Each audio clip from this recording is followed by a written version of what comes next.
distinguidos miembros de la mesa de honor, señoras, señoritas, señores que nos acompañan esta tarde, tengan todos y cada uno de ustedes muy buenas tardes.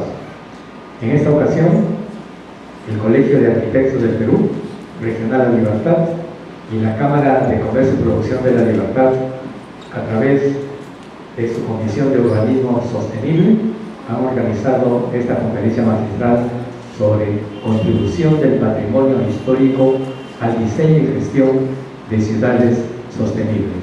Por ello, esta tarde nos acompañan e integran la mesa de honor el magíster arquitecto Juan Alcázar Flores, decano del Colegio de Arquitectos del Perú, Regional La Libertad.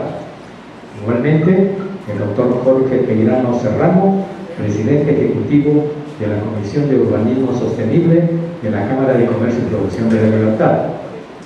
El doctor Enrique López Hurtado, coordinador del sector cultura de la UNESCO en Perú. Y la magíster Rosabela Álvarez Calderón, especialista del sector cultura de UNESCO Perú. Damos inicio al programa con las palabras de bienvenida que expresará el doctor Jorge Peirano Serrano, presidente ejecutivo de la Comisión de Urbanismo Sostenible de la Cámara de Comercio y Producción de la Libertad.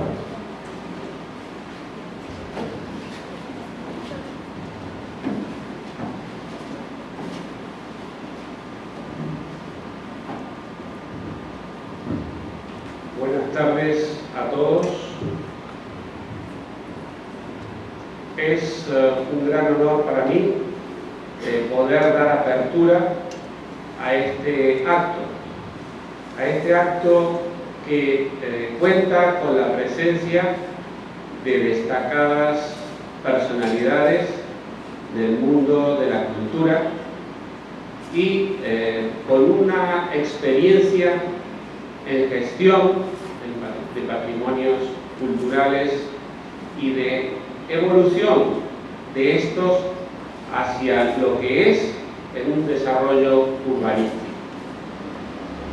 Hablamos de urbanismo sostenible.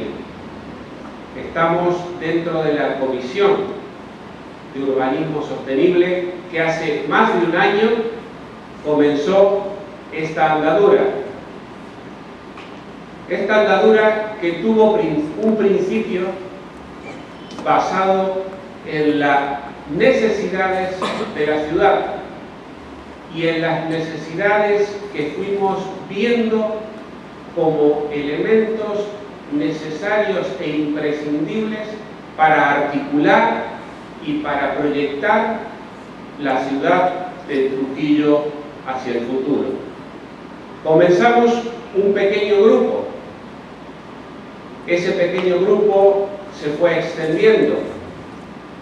A él, además del Colegio de Arquitectos, la Cámara de Comercio, se integró la CONREDE, la Confederación de Colegios Profesionales, se fueron integrando las universidades, se fueron integrando los colegios profesionales, se fueron integrando instituciones públicas y municipalidades y se fueron integrando empresas privadas.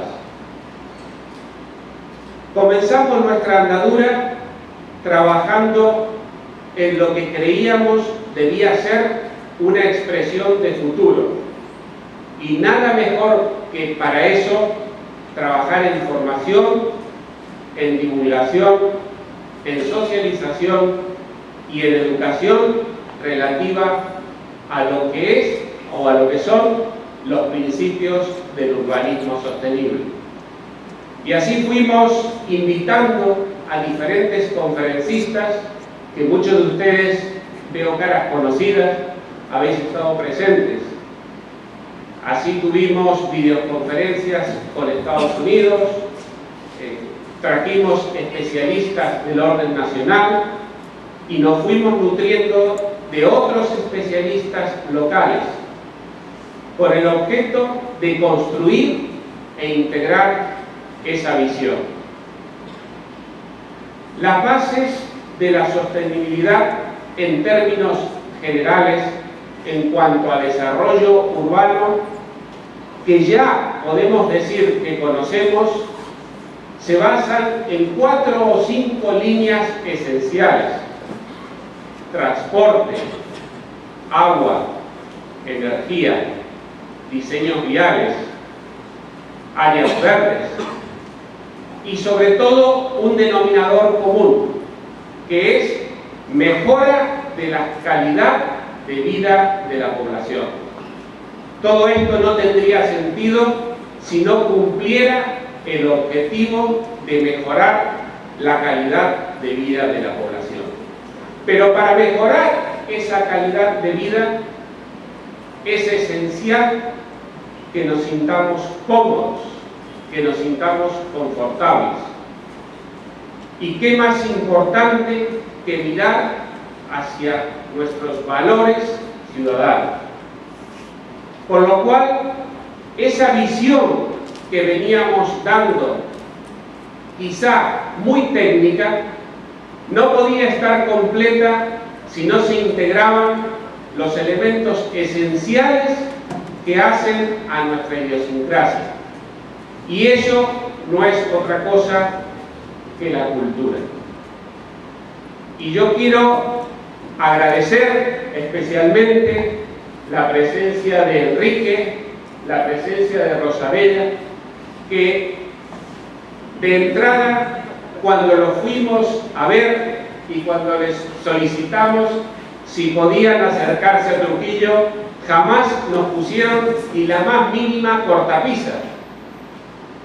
Siempre nos dijeron sí y estuvieron dispuestos a apoyarnos.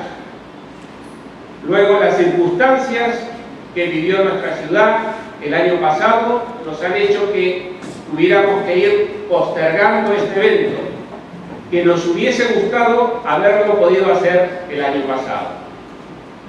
Pero, como se suele decir, nunca es tarde si la dicha es buena.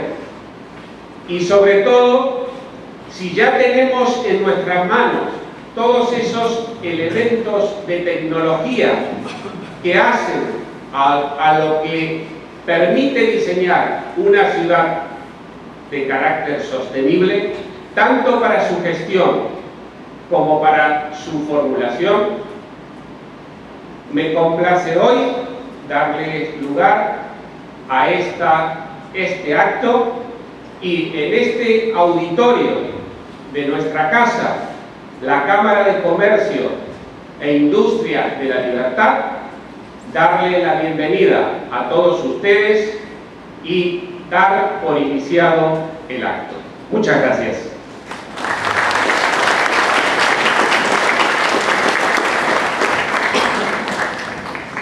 Seguidamente tenemos el saludo por parte del Colegio de Arquitectos del Perú, Regional de Libertad, en la persona de su decano, Magíster Arquitecto Juan Alcázar Flores. Buenas tardes con todos. Bueno, Jorge acaba de hacer una recopilación de todo lo que hemos venido trabajando en conjunto, tanto el Colegio de Arquitectos como la Comisión de Urbanismo Sostenible, el Ministerio de Cultura, una plataforma que justo tiene por finalidad establecer una visión nueva de lo que queremos de nuestra ciudad. En ese sentido, pues, es incansable lo que estamos haciendo y queremos, con la ayuda de ustedes, justamente poder seguir trabajando en esto. Hay que entender que nuestra ciudad es un artefacto cultural, producto de nuestra historia y costumbres. Y como una urbe es dinámica, esta va cambiando. Y justamente estos cambios que son tan importantes, y más en nuestro centro histórico, queremos y hemos estado justamente buscando a los especialistas para que nos puedan dar una nueva hoja de ruta en ese sentido. Es por eso que fuimos, como bien lo ha dicho Jorge, y tuvimos una reunión con los amigos de UNESCO y vimos que están ellos manejando pues, unos temas interesantes que el día de hoy seguramente nos van a dar muchas luces de cómo tenemos que ir trabajando esto poco a poco para ir cambiando nuestra ciudad. En ese sentido, quiero también expresar mi agradecimiento a los conferencistas, en agradecimiento a los panelistas que en un momento nos van a aportar todas sus visiones y apreciaciones. Ellos, como parte fundamental de nuestra ciudad, estamos seguros que juntos vamos a contribuir a mejorar a nuestro tan querido Trujillo. Gracias.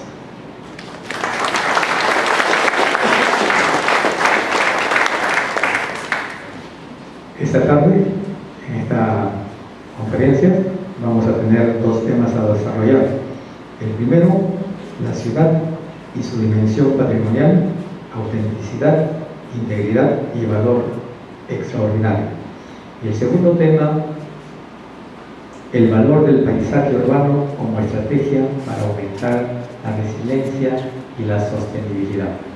Al término de estas dos conferencias, que tendrá cada uno un tiempo máximo de 30 minutos, tendremos la participación de los panelistas que oportunamente los presentaremos.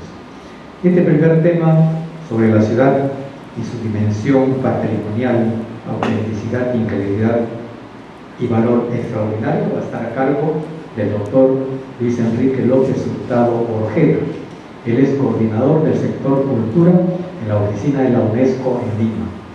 Enrique López Hurtado obtuvo el grado de bachiller y licenciado en arqueología en la Facultad de Letras y Ciencias Humanas de la Pontificia Universidad Católica del Perú y los grados de magíster en ISDI en el Departamento de Antropología de la Universidad de Pittsburgh, Estados Unidos. Actualmente se desempeña como coordinador del sector cultura en la oficina de UNESCO en Lima, representación de UNESCO en Perú.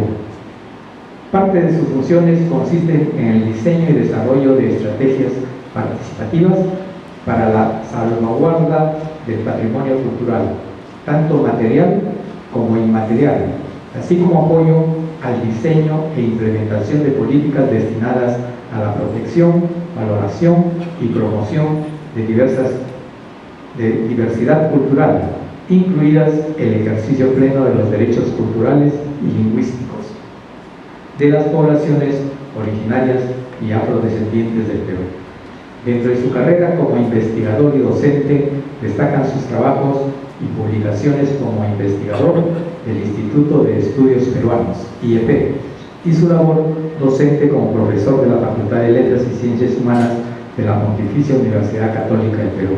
En ese sentido, ha publicado numerosos estudios en el Perú y el extranjero acerca de temas relacionados con las bases ideológicas de las sociedades prehispánicas de la costa peruana, el proceso de formación y expansión del imperio de los incas, así como el estudio del desarrollo de procesos de sincretismo religioso durante las primeras décadas del periodo colonial. Sin más preámbulos, entonces dejo con ustedes al doctor Enrique López Hurtado para que dé inicio al desarrollo del tema en mención. Los aplausos para él.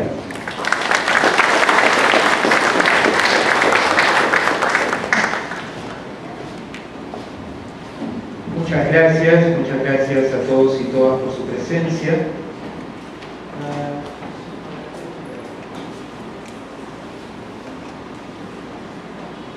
Primero quisiera agradecer tan generosa introducción. Por un momento pensé que se trataba de otra persona y miraba a mi costado para ver de quién estaban hablando.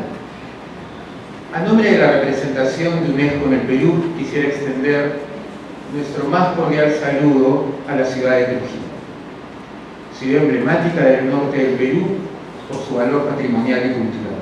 Al mismo tiempo quisiera empezar agradeciendo la invitación que hace posible nuestra presencia esta tarde, sobre todo por parte de la Comisión de Urbanismo Sostenible de la Cámara de Comercio de la Libertad y el Colegio de Arquitectos de la Libertad. Y me quisiera detener un momento en eso.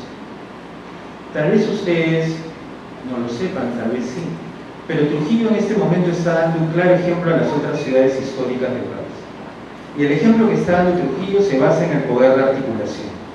Es una ciudad en la cual se están viendo los efectos de una articulación efectiva entre distintos sectores del Estado y la sociedad civil en pos del patrimonio y la cultura, y que claramente han identificado estos dos valores, patrimonio y cultura, como ejes del desarrollo sostenible.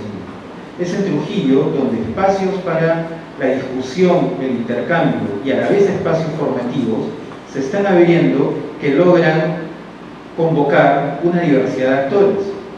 Tenemos a la Dirección Desconcentrada de Cultura de Trujillo, por ejemplo, acá saludamos a su directora, la doctora Magdalena Córdoba. Tenemos también a la academia como un espacio necesario de reflexión y creación de conocimiento, a la Cámara de Comercio de Trujillo, el espacio empresarial necesario para lograr la gestión de objetivos, y cómo no, a la gestión del Centro Histórico de Trujillo. Este ejemplo de articulación que está logrando que Trujillo posicione su cultura y sus valores patrimoniales como ejes centrales en la organización de la sociedad es un claro ejemplo, no voy a decir solo a nivel del Perú, sino a nivel regional, y desde la oficina de UNESCO nosotros saludamos este esfuerzo. La tarde de hoy yo les voy a hablar de todo el marco normativo que maneja la UNESCO para la protección y promoción del patrimonio cultural. Nos vamos a detener también por un momento a reflexionar acerca de qué llamamos patrimonio cultural, cuáles son sus alcances y cuáles son sus potenciales, y dentro de la normativa de UNESCO, cuáles son los instrumentos legales a los cuales el Estado peruano se ha adherido y mediante esta adhesión se ha comprometido en cumplir.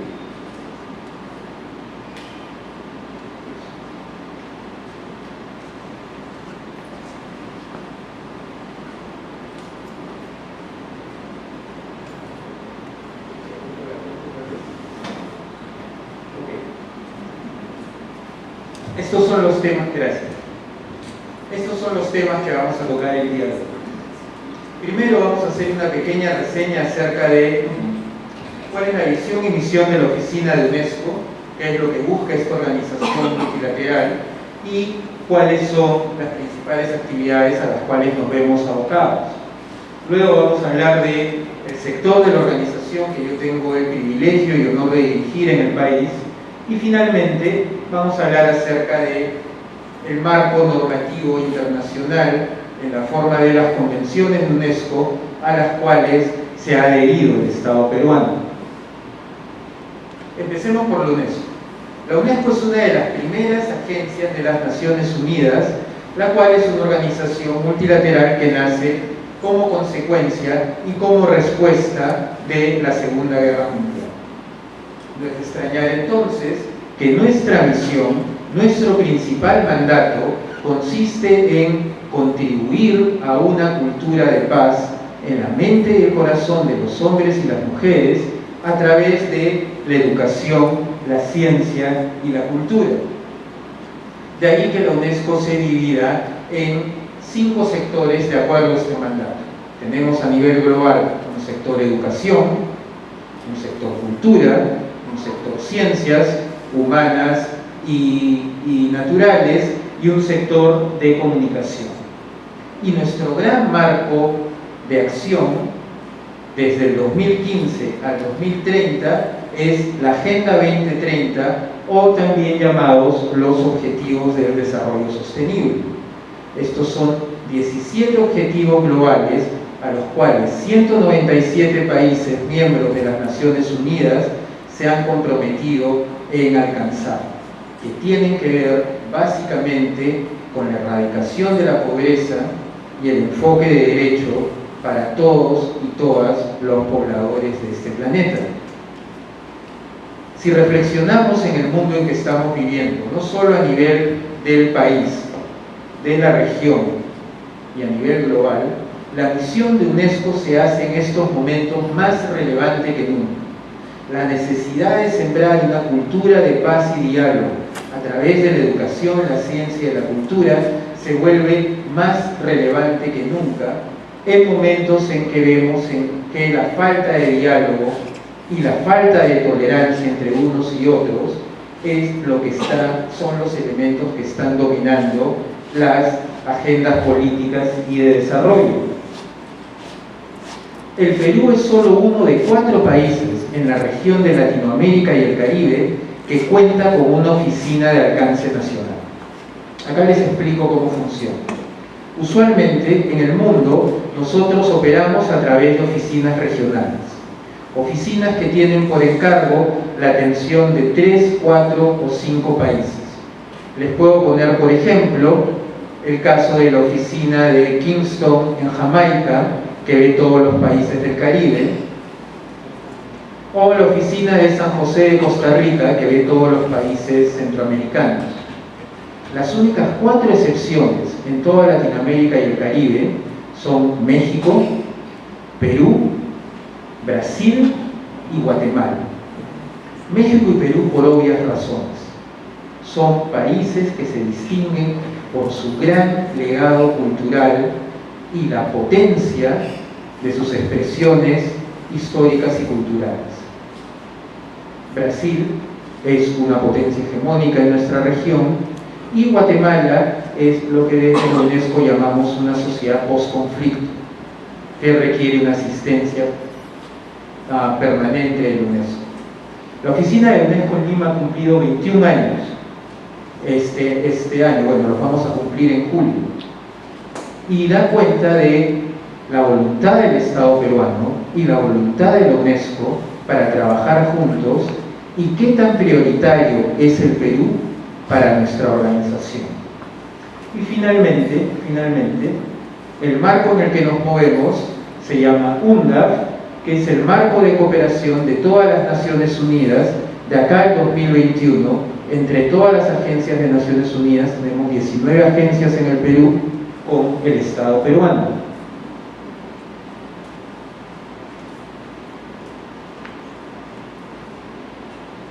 Hablemos ahora del sector cultura, el sector que yo tengo la honra y el honor de dirigir en el país. ¿Cuál es nuestra misión? Proteger el patrimonio, fomentar la creatividad y sobre todo, proteger la diversidad de las expresiones culturales y apoyar al Estado y a la sociedad civil en el diseño de políticas públicas que tengan a la cultura como un eje central del desarrollo. Yo creo que todos los que estamos en esta sala compartimos la visión de que la cultura no es más un elemento accesorio en el desarrollo de procesos de desarrollo, para la redundancia, sino un eje fundamental que garantiza su éxito y sostenibilidad.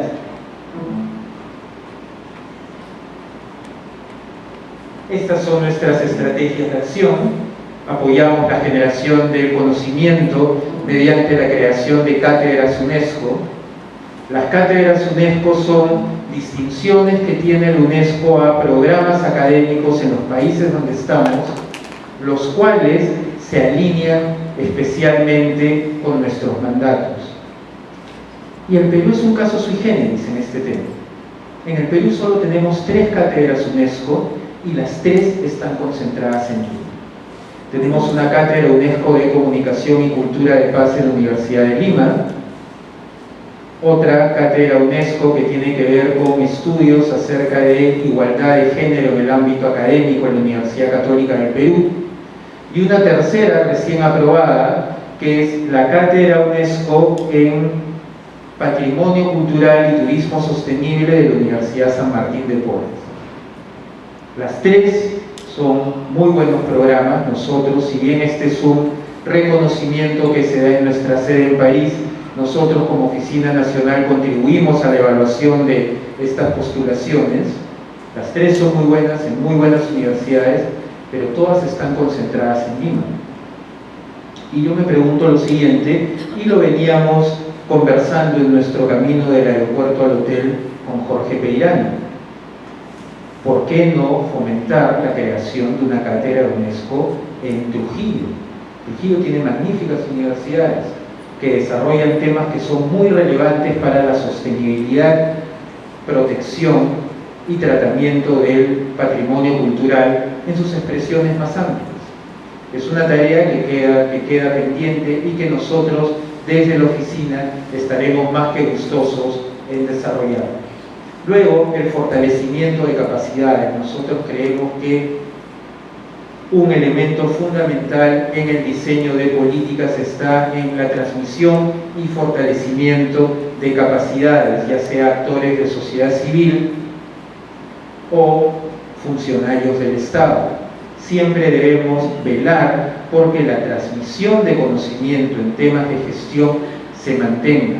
Y este es un tema muy importante, sobre todo en contextos políticos como los que vivimos, en que los ritmos políticos no siempre coinciden con los ritmos de gestión. Y ahí es donde el fortalecimiento de capacidades y la transmisión de conocimiento se hace muy importante para asegurar la continuidad de procesos que vayan en beneficio de la ciudadanía.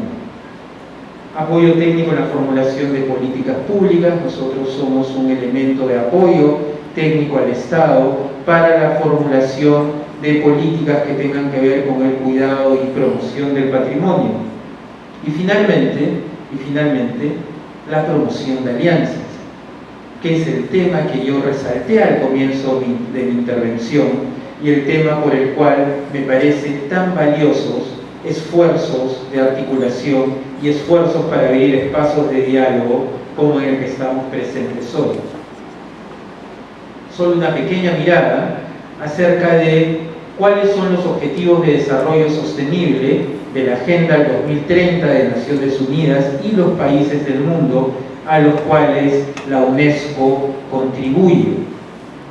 Desde el objetivo 11, que tiene que ver con ciudades seguras y resilientes, hasta objetivos como el 14, que tiene que ver con el agua y el medio ambiente, la cultura de paz, el agua y saneamiento y la equidad de género.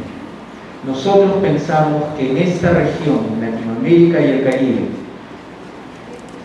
convulsionada por cambios políticos muy seguidos, es la Agenda 2030 la que puede marcar una hoja de ruta que vaya más allá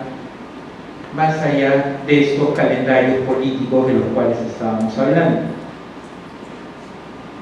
Detenerme un momento en el objetivo 11. Lograr que las ciudades y los asentamientos humanos sean inclusivos, seguros, resilientes y sostenibles. Y si hay un eje que puede articular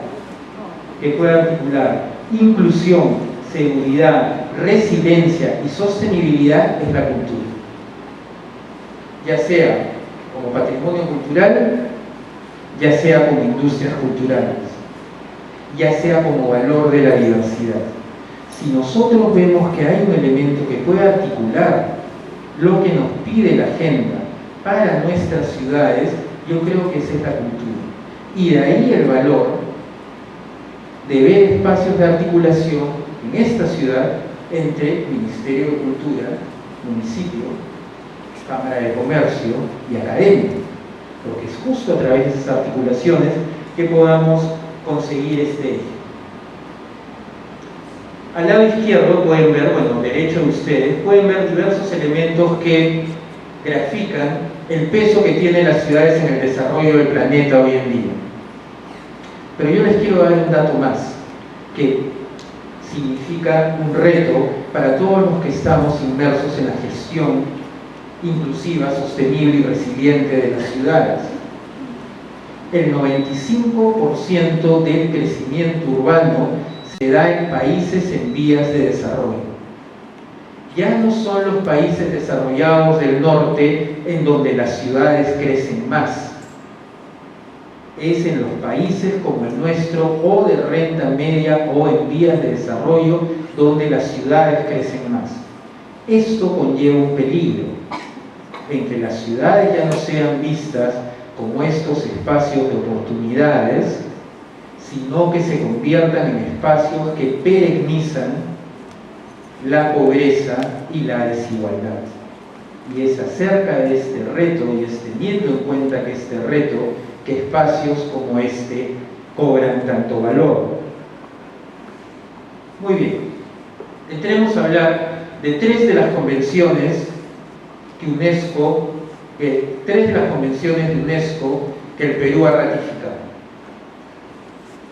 La primera y más conocida de todas, bueno, la primera es la de lucha contra el tráfico ilícito de 1970, pero no nos vamos a detener en esta.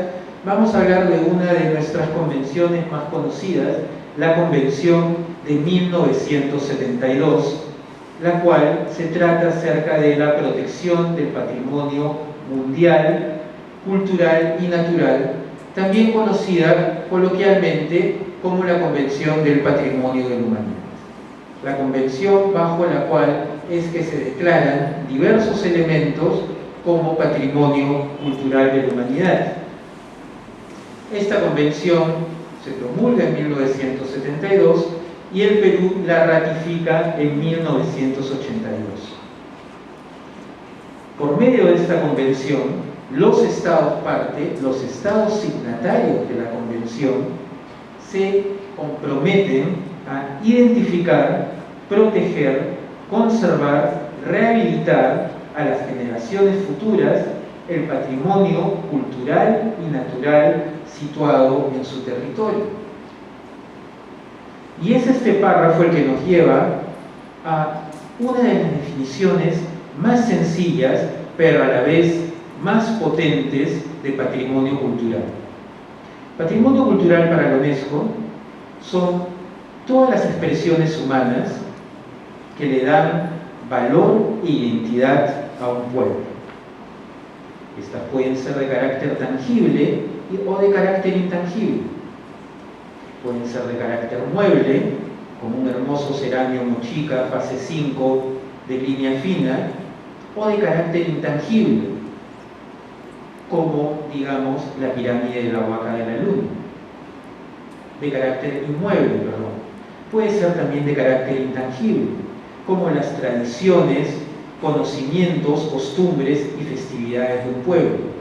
Pero acá lo importante es que son estos elementos los que le dan a un pueblo distinción e identidad. Todos nos sentimos identificados en base a diversos aspectos culturales que tienen nuestros pueblos, ya sean arquitectónicos, ya sean de carácter costumbrista. Pero otro factor importante es que al valorar los elementos del patrimonio cultural que le dan distinción a nuestros pueblos, estamos en capacidad de entender y de valorar el patrimonio cultural de otros pueblos ajenos a nosotros. Nos permite entablar puentes para el diálogo entre culturas, para el diálogo entre los pueblos. Pero acá viene lo más importante de la definición de UNESCO para patrimonio, que hace del patrimonio una moneda por dos caras. Por un lado, son todos estos elementos que heredamos, pero como toda herencia, el otro lado de la moneda implica la responsabilidad que adquirimos en cómo vamos a dejar este patrimonio cultural a futuras generaciones. Sí, el patrimonio tiene todo un componente histórico ancestral que nosotros heredamos y de los cuales en determinados momentos nos sentimos orgullosos e identificados.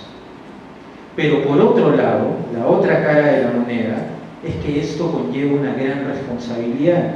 Y la responsabilidad es la pregunta que nos hacemos a nosotros. ¿Qué hacemos nosotros para entregar este legado que recibimos de nuestros antepasados en las mejores condiciones posibles a las futuras generaciones? Y yo creo que ese es el elemento central en la reflexión acerca del cuidado, preservación y salvaguarda del patrimonio.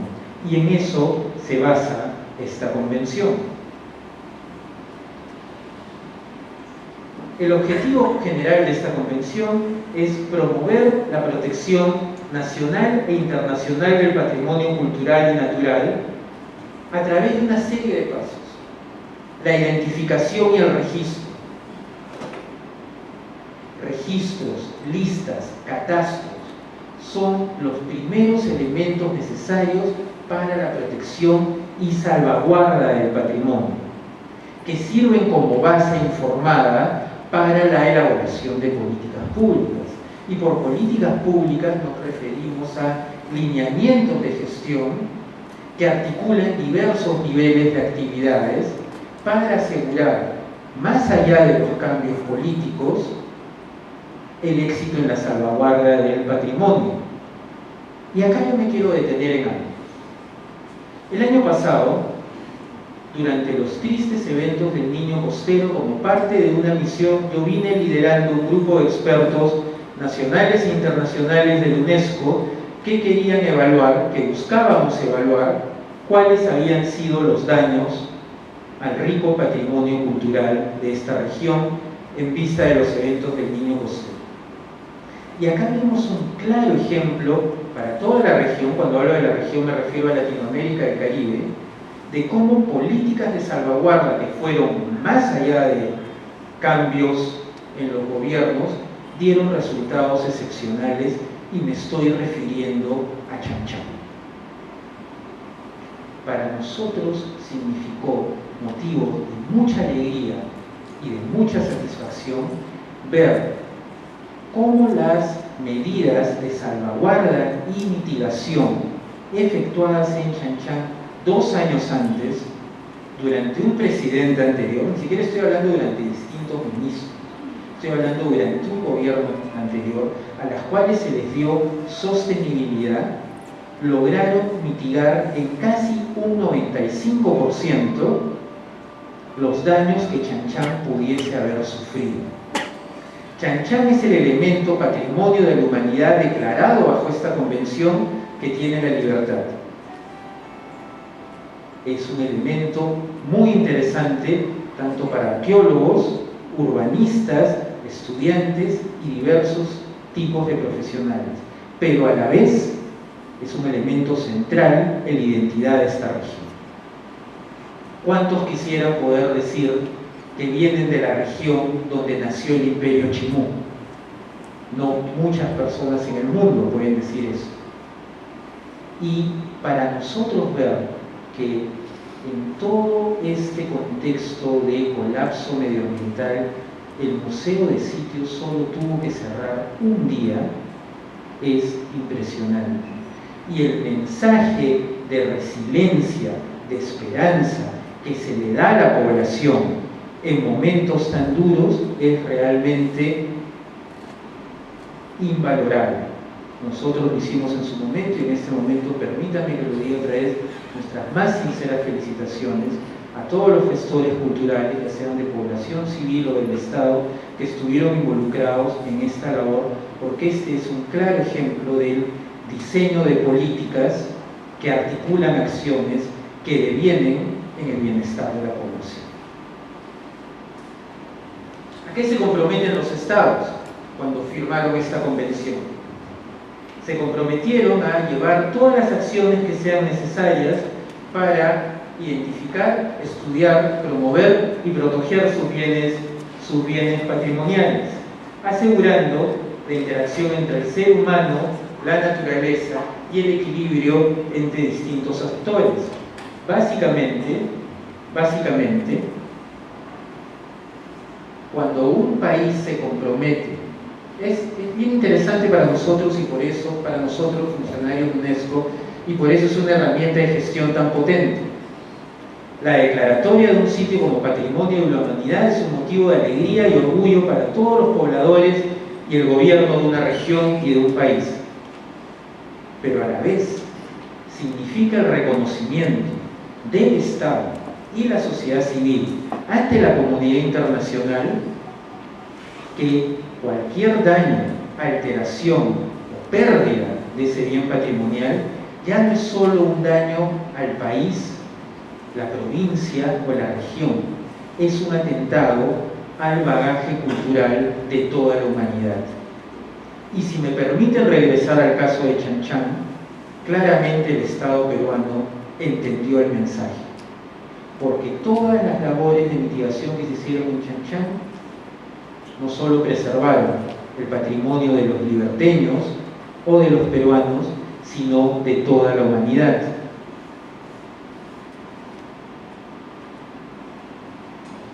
Este es un mapa alrededor del mundo de todos los sitios del patrimonio declarados Patrimonio de la Humanidad dentro de la Convención de 1972. Y pueden ver que para lo que es Sudamérica, gran parte de ellos se concentran en el Perú. Vamos a ver el listado ahorita, pero gran parte de ellos se concentran en el Perú, y este tiene que ser, por un lado, un motivo de orgullo, pero también tiene que dar una sensación de gran responsabilidad, porque como hemos dicho, cuando un bien patrimonio cultural es declarado Patrimonio de la Humanidad, se vuelve un legado de todo el planeta, y eso significa una gran responsabilidad, y ustedes en esta sala son responsables de uno de ellos, el cual es Chan Chan. Ok, vamos a ver. Acá les voy a pedir disculpas, como dijo el amable presentador en la reseña. Yo también soy docente universitario, entonces me es muy difícil hablar mucho tiempo sin que la audiencia me ayude. Entonces, exceptuando la primera fila, que yo sé que ustedes se la saben, para el resto de colegas de la audiencia, ¿cuáles son los 3 centros históricos del Perú declarados Patrimonio Cultural de la Humanidad? A ver. Lima, muy bien. Lima, Cusco y Arequipa. Esos son los 3 centros históricos que son parte de la lista de Patrimonio Cultural de la Humanidad. En orden, el primero que fue declarado fue la ciudad de Cusco, luego Arequipa, finalmente Lima. Ahora, esta es una pregunta un poco más difícil, ya que a la primera han contestado de una manera tan rápida, eficiente y positiva. Existe la lista indicativa, que es como la preselección. En el Perú tenemos 2 centros históricos en la lista indicativa que algún día podrán llegar a ser Patrimonio de la Humanidad. ¿Cuáles son? Trujillo, muy bien. Trujillo y Cajamarca. Muy bien. La última pregunta, les prometo que seguimos. ¿Cuál ha sido el último bien patrimonial ingresado en la lista del Patrimonio Mundial? Como siempre, la primera fila, por favor, abstenerse. ¿Cuál ha sido el último bien patrimonial del Perú declarado Patrimonio de la Humanidad? Así es, el Capacñán o Sistema Vial Andino, declarado en el año 2014 y que es uno de los retos de gestión más hermosos que se ha encontrado en UNESCO. Un trabajo coordinado por 6 países, 30.000 kilómetros de camino, miles de áreas de máxima protección articulados y la posibilidad que tuvo el Perú de liderar el proceso de elaboración del expediente, en donde la gestión nacional del Capacñán se ve como un ejemplo para toda la región. El reto continúa. Ahora estamos apoyando a los países a que aterricen todos estos compromisos en la elaboración de herramientas de gestión comunes. Y se imaginarán que eso es un gran reto. Cada país tiene su ministerio, cada ministerio tiene su mandato, cada mandato se apoya en distintas direcciones de línea. Así que en eso estamos. Acá tienen la lista completa, no en orden, desgraciadamente. Centro Histórico de Lima, 40% del cual se encuentra en el distrito del Rímac, por si acaso. La ciudad del Cusco, el Centro Histórico de Arequipa, el Parque Nacional del Manu como patrimonio natural, el Parque Nacional del Río Abiseo como patrimonio mixto, cultural y natural, el Parque Nacional del Huascarán, patrimonio natural, la ciudad sagrada de Caral Supe, para muchos la ciudad más antigua de las Américas. Yo en la Católica dicto un curso que se llama Prehistoria y Primeras Civilizaciones del Mundo, y Caral con mucho orgullo forma una parte importante del sílabo, como se imaginarán. El santuario histórico de Machu Picchu, el Capañano Sistema Vial Andino, las líneas y geoglifos de Nazca y Palpa, la zona arqueológica de Chanchan en 1986 y el sitio arqueológico de Chavín. Como ustedes pueden ver, Perú concentra... ¿Cómo voy para atrás? Ahí está. Perú concentra 12 sitios de bienes tangibles declarados como Patrimonio de la Humanidad. Si nos referimos a nuestros países vecinos, esto es el doble que Bolivia, 3 veces más que Chile, el doble que Ecuador y el doble de Colombia. Entonces, ¿cuál es la parte bonita de todo esto? Sintámonos orgullosos. ¿Cuál es la parte un poco más seria? Esto conlleva una gran responsabilidad, tanto del Estado como sociedad civil. El cuidado del manejo integral del patrimonio no puede ser recargado solo en distintos actores, es labor de todos nosotros. ¿Y por qué es tan importante? Porque en este mundo globalizado que tiende a homogeneizar, el mundo globalizado con todas sus ventajas tiende a hacernos homogéneos. Son los elementos de patrimonio cultural los que nuevamente, dentro de este desarrollo, nadie se puede declarar al margen de la globalización, pero es dentro de estos procesos homogenizadores que tienen grandes tesoros que nos permiten mantener nuestra identidad. Finalmente, antes de pasar a la siguiente convención, bueno, ya lo vieron a modo de spoiler, por dónde va la cosa. Déjenme ver si puedo retroceder.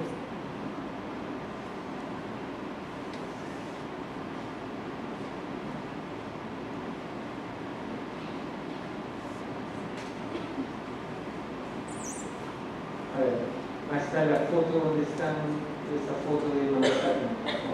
Una antes, ahí. Una más adelante, por favor. Yo a veces te voy pidiendo yo porque me puse nervioso, no sé qué voy a aplicar. Dos elementos importantes. Miren, y todos estamos conscientes de eso. La intervención de espacios patrimoniales en ciudades tan ricas como Trujillo conlleva un riesgo político, ¿no es así? Porque no importa qué es lo que hagas, no a todo el mundo le va a gustar. Muchas veces hay espacios de carácter patrimonial que es urgente intervenir, pero que no se hace para evitar estos riesgos. Hay dos elementos a tomar en cuenta. La integridad, que esta intervención no afecte la integridad del bien patrimonial, en su capacidad de ser un elemento dentro de un contexto que le da sentido. En este sentido, por ejemplo, si tenemos en mente la ciudad de Cusco, es tan importante el centro histórico como velar que el paisaje alrededor no afecte la integridad de este bien. Imagínense, el centro histórico de Cusco se puede ver muy bonito, pero si en una de esas hermosas laderas tú le pones un edificio de 30 pisos con estos vidrios polarizados que son un poco populares, ¿no? Así verde, estás afectando la integridad del bien patrimonial. Y la siguiente, por favor. Una atrás. La integridad, una atrás. Y la autenticidad. Que la intervención sobre el espacio no dañe la autenticidad del bien. Obviamente los bienes patrimoniales, para lograr su restauración, su protección, tienen que ser intervenidos. Pero busquemos hacerlo de manera que no dañe ni la autenticidad ni la integridad del bien. Luego de esto, lo que se haga y de la manera que se haga estará basado en los consensos, articulaciones, voluntad política y posibilidades del ente interventor en este momento. Y nosotros saludamos y reconocemos cuando se toman estos riesgos y se tienen en cuenta estos dos elementos, y me estoy refiriendo acá, sin ningún tapujo, a un espacio emblemático de la ciudad como su Plaza de Armas.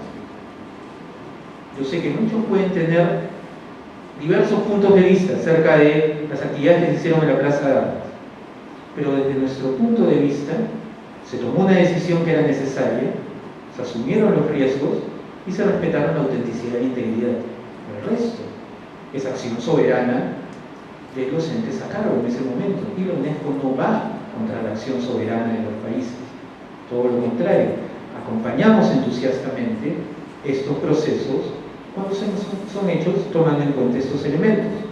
Ahora sí, la siguiente. ¿Otra más? Pasemos a la siguiente convención, la convención del 2013, la convención de salvaguarda del patrimonio cultural inmaterial. ¿Qué es el patrimonio cultural inmaterial intangible? Se refiere a los conocimientos, tradiciones, expresiones y festividades que marcan la identidad de un pueblo, que nos dan una ventana hacia poder entender sus orígenes. Tenemos tradiciones orales, artes del espectáculo, usos sociales, usos rituales. Si me permiten dirigirme a la audiencia nuevamente. Si el patrimonio cultural inmaterial es una serie de conocimientos ancestrales que le dan identidad a un pueblo, ¿cuál será el ejemplo más tangible en el Perú de conocimiento ancestral que le da identidad a un pueblo? Exactamente, lo he escuchado por ahí, que alguien lo ha dicho tímidamente: la comida, la gastronomía. La gastronomía es una expresión importante de patrimonio cultural inmaterial. ¿Tiene atrás de sí una serie de conocimientos ancestrales? Por supuesto que sí. ¿Le da identidad a un pueblo? Por supuesto que sí. Yo cuando estudiaba el doctorado, cuando ya sabía que me tocaba ir al Perú, yo desde ya sabía que era lo que iba a pedirle a mi mamá que me cocine.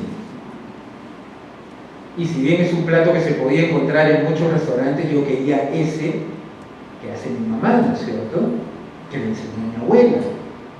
Ese es un elemento muy importante del patrimonio cultural inmaterial. Lo mismo son las tradiciones y festividades. Hoy día estuvimos en un hermoso evento que resaltaba el valor de la marinera como un elemento de patrimonio cultural intangible de los trujillanos y las trujillanas. Eso es patrimonio cultural intangible. Y finalmente, todos los conocimientos ancestrales asociados a la medicina tradicional. Cuando uno llega a su casa y se debate entre tomar una pastilla o sacar una hierbita de su patio para hacerse un té, porque te duele la cabeza o te duele el estómago, etc., estamos hablando de patrimonio cultural intangible. La siguiente. ¿Cuál es la potencia del patrimonio cultural intangible? Es tradicional, pero a la vez es contemporáneo. Y al mismo tiempo vive, cambia, muta. Y este es un punto de diferencia bien interesante con el patrimonio cultural tangible. Mientras el patrimonio cultural tangible queremos que se preserve, al patrimonio cultural intangible queremos darle las condiciones necesarias para que siga cambiando, se siga transformando a medida que se vuelve parte de las tradiciones de las personas. Volvamos al ejemplo de la comida. Un plato que todos disfrutamos, que se llama el tiradito, es una expresión relativamente nueva de la gastronomía. Es más, mi abuelo, que en paz descanse, por el lado materno, Ojeda, que era de La Punta en el Callao, se negó a comer tiradito. y se fue sin tener esa grata experiencia, porque para él eso era una deformación inaceptable del ceviche. Pero es un ejemplo como el patrimonio cultural cambia. El patrimonio cultural inmaterial es viviente, es dinámico, se transforma. Acá lo que tenemos que ver es que esta transformación no se dé por agentes exógenos, pero sí que siga cambiando, y habrá cambios que resultarán más chocantes o menos chocantes. Hay gente que el uso de minifaldas en la Candelaria le parece chocante. Hay generaciones jóvenes que lo adoptan. Promovamos ese diálogo, no tengamos posiciones reduccionistas. Es integrador, integra a las generaciones, integra a los pueblos, es representativo, representa comunidades, y lo más importante, se basa en la comunidad. La declaratoria de expresiones como patrimonio cultural intangible de la humanidad nacen de lo que en UNESCO llamamos los portadores, la comunidad. No se dan por decreto del Estado. Esta también es una lógica distinta a la gestión del patrimonio tangible. El patrimonio tangible, el Estado lo cerca, lo trabaja y regula su uso. El patrimonio intangible nace de la comunidad. Son sus portadores los que le dan su dinámica y su alcance. El siguiente. ¿Cuáles son los pilares conceptuales? El patrimonio cultural inmaterial es entendido como un crisol de la diversidad. Es la fuente donde diversas identidades se encuentran y se expresan. Y es un garante del desarrollo sostenible, y más adelante vamos a ver por qué.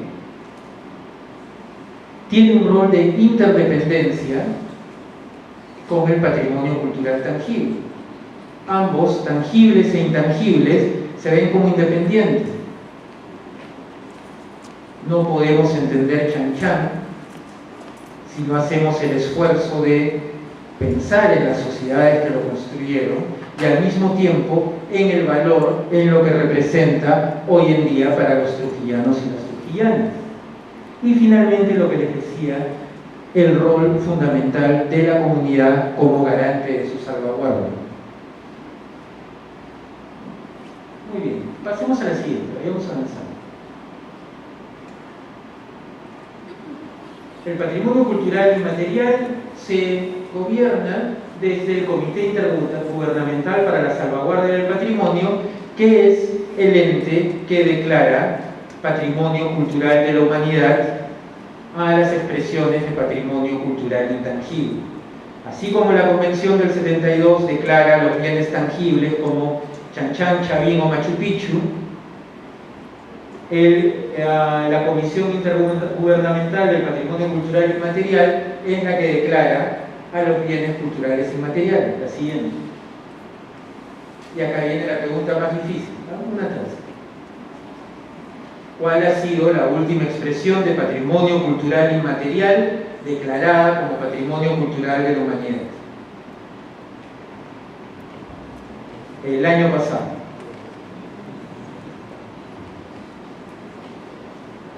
Ahorita nomás. Los jueces de agua de Corongo de Ancash. Un sistema tradicional de manejo de recursos hídricos altamente valorados en estos tiempos, en que el agua va a ser uno de los temas fundamentales en las agendas de desarrollo. Ahora sí. Estos son todos los elementos que Perú tiene dentro de la lista de patrimonio de la humanidad intangible. Nuevamente, el doble que Chile, casi 3 veces más que Bolivia, el doble que Ecuador y el doble de Colombia.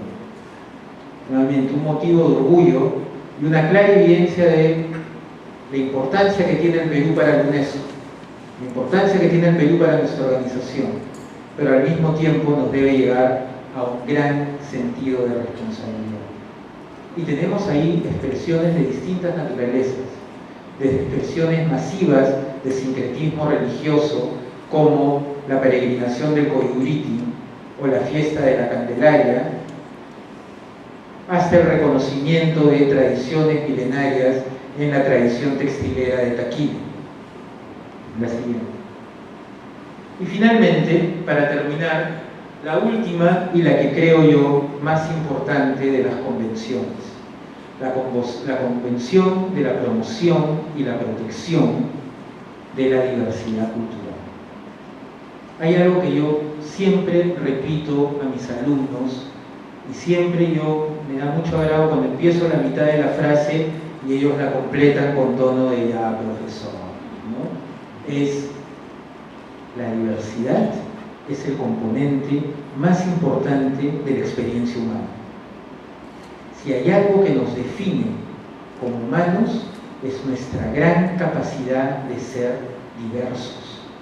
Somos diversos física y biológicamente, basta ver a nuestro alrededor, y el Perú es un magnífico ejemplo de esta diversidad de la cual deberíamos sentirnos muy orgullosos, y somos muy diversos de manera cultural, somos diversos culturalmente, y es en esa diversidad que podemos entablar un diálogo entre nosotros. Atrás quedaron viejos paradigmas que decían que para lograr el desarrollo había que homogenizar. ¿Recuerdan esos paradigmas de los 90? ¿Por qué tal país es más desarrollado que el Perú? Ah, porque todos son iguales. Esto es una falacia, esto es una mentira. Es en la diversidad donde está la gran potencia del desarrollo. Es en que los ancayinos valoren el Guaybash y los trujillanos la marinera, donde está el verdadero germen del desarrollo sostenible. Que a unos les guste el chiriucho en Cusco y a otros el ceviche con zarandaja. Ese es el valor de la diversidad y esa es la potencia que tiene para lograr procesos de desarrollo sostenible en el cual logremos cerrar estas brechas de desigualdad que caracterizan a los países de renta media. Los países de renta media como el nuestro son países que en niveles macro tienen muy buenos indicadores, pero que si vemos adentro hay unas trincheras de desigualdad muy grandes en sus pobladores. Es mediante la protección y la promoción de la diversidad cultural en que podemos lograr tender puentes para cerrar estas brechas. Acá pueden ver, yo estoy seguro que sin ningún problema, la cámara o el colegio va a poder poner en línea las presentaciones. Me voy a salir un poco de los slides, pero básicamente la diversidad cultural crea un mundo rico y variado, que acrecienta la gama de oportunidades y nutre las capacidades y los valores humanos. La siguiente. Es un componente indispensable para lograr la paz y la convivencia y por ende el desarrollo. Una más. La siguiente.